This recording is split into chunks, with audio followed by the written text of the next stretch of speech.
अच्छे तरह से प्रदर्शन किया गया है। अगर मैं बात करूं जो इसका मुख्य विषय है, विकास की संभावनाएं और चुनौतियां, इस विषय पे अगर मैं बात करने जाता हूं तो हमारे यहाँ 3 क्षेत्र कुल मिलके हैं। एक कृषि क्षेत्र है, एक उद्योग है, एक सेवा क्षेत्र है। जिसमें अगर हम बात करें उद्योग की, छत्तीसगढ़ एक खनिज संपदा संपन्न राज्य है। यहाँ पे खनिज की इतनी अधिकता है, लेकिन छत्तीसगढ़ में उद्योग उतने स्थापित नहीं हो पा रहे हैं जितने होने चाहिए। लेकिन छत्तीसगढ़ शासन के द्वारा इस दिशा में भरसक प्रयास करके हमारे नवयुवकों को रोजगार के अवसर प्रदान करके, नए नए तरीके से प्रयास करके, ताकि उनको रोजगार के अवसर मिल सके। जैसा सर ने बताया कि सेवा क्षेत्र की सरकारी नौकरियों पे हम आश्रित न रहें, क्योंकि कहीं ऐसा न हो कि हम अपने स्वर्णिम काल को उन नौकरियों के पीछे भागते हुए गंवा दें। इसलिए स्वरोजगार का अवसर अगर हमको मिलता है तो उसके तरफ भी हमको देखना चाहिए, एक अपने दूसरे विकल्प को भी देखना चाहिए। जो तीसरा प्रमुख क्षेत्र था उसको मैं बाद में इसलिए बता रहा हूँ क्योंकि छत्तीसगढ़ की लगभग 75% आबादी गाँव में रहती है, जहाँ से आप लोग आ रहे हो, और कहीं न कहीं हम वहीं रहते हैं। हमारा क्या दायित्व है, सरकार ने हमको क्या क्या सुविधाएं प्रदान की हैं, क्या हम उसको जान पा रहे हैं? हमारे क्या कार्य होने चाहिए कि आज हम रजत जयंती मना रहे हैं, जब 2047 में हम विकसित भारत की संकल्पना लेके चले तो हमारा छत्तीसगढ़ उसमें क्या योगदान है? तो कृषि की जब हम बात करते हैं तो कृषि क्षेत्र में देखें तो हम गांव के लोग, हमारे किसान इसमें कार्य करते हैं। ये जो 75% आबादी है, कौन कौन से कार्य करती है?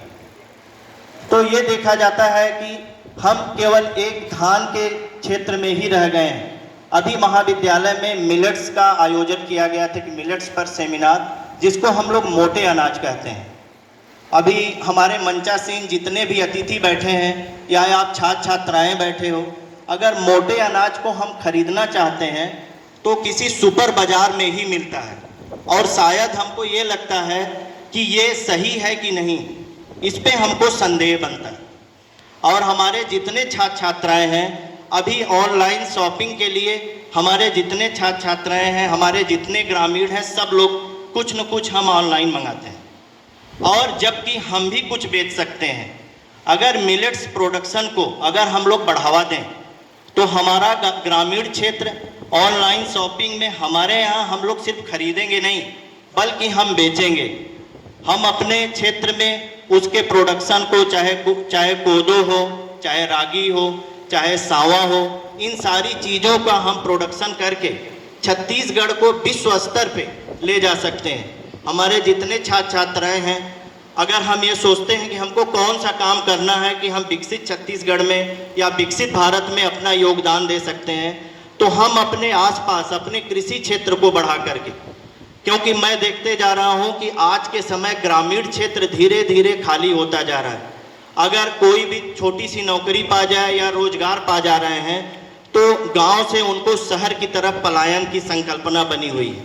कुछ लोग ऐसे भी हैं जो गांव में नौकरी करने आते हैं लेकिन रहते शहर में हैं। ऐसी स्थितियां बनती जा रही हैं।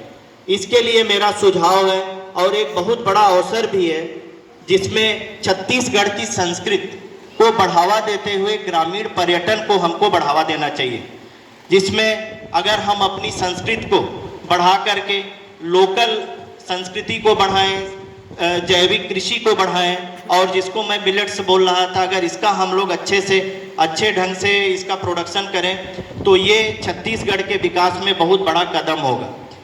इसके पश्चात अगर मैं बात करूं वनो उपज की, पिछले वक्त भी मैं महाविद्यालय में आया था, उस पर चर्चा किया था।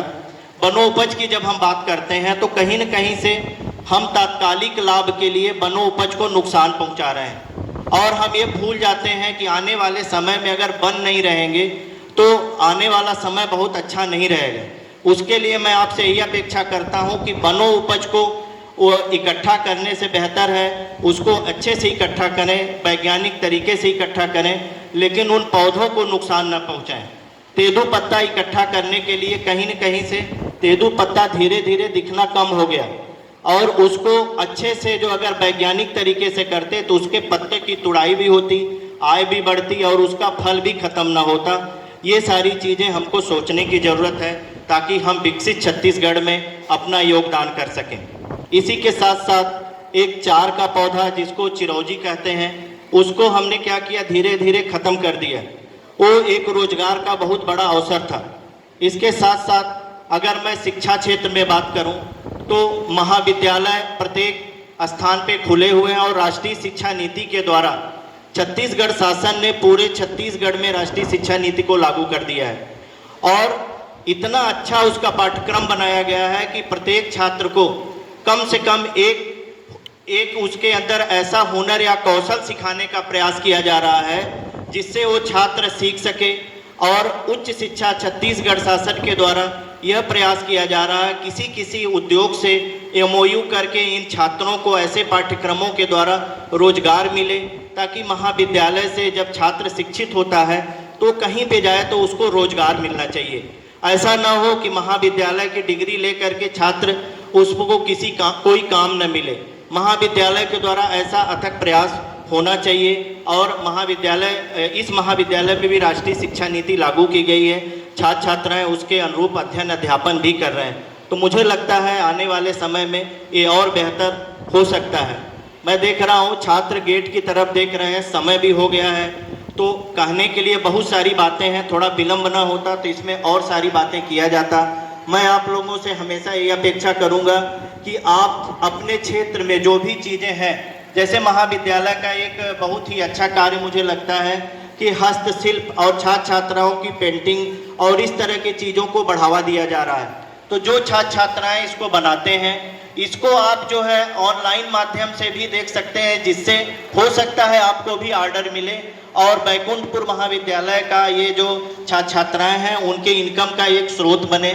एक को देख करके बहुत सारे लोग प्रोत्साहित होंगे। दूसरा जो मैंने बताया मिलेट्स के बारे में, उस पर भी आप मंथन करिए। अगर आपसे ऐसा संभव हो तो मुझे लगता है ये बहुत अच्छा होगा और इतना प्रोडक्शन आपको करना पड़ेगा कि आप उसकी सप्लाई नहीं कर पाओगे। तो सारे रोजगार यहीं पे बने हुए हैं। अब ये नया छत्तीसगढ़ है और विकसित होने की दिशा में अग्रसर है। इन्हीं बातों के साथ मैं महाविद्यालय परिवार को बहुत बहुत धन्यवाद देता हूं कि आपने मुझे यहाँ बोलने का अवसर प्रदान किया। और महाविद्यालय की प्राचार्य मैडम को भी मैं बहुत धन्यवाद देता हूं कि आपके प्रबंधन में महाविद्यालय बहुत ही सुंदर लगता है और छत्तीसगढ़ की एक छटा दिखती है। तो मैं चाहूँगा कि पूरा बैकुंठपुर ऐसे सजे सुसज्जित हो और छत्तीसगढ़ की छटा दिखे और विकसित छत्तीसगढ़ की दिशा में अग्रसर हो। इन्हीं बातों के साथ मैं अपनी वाणी को विराम देता हूँ। जय हिंद, जय भारत।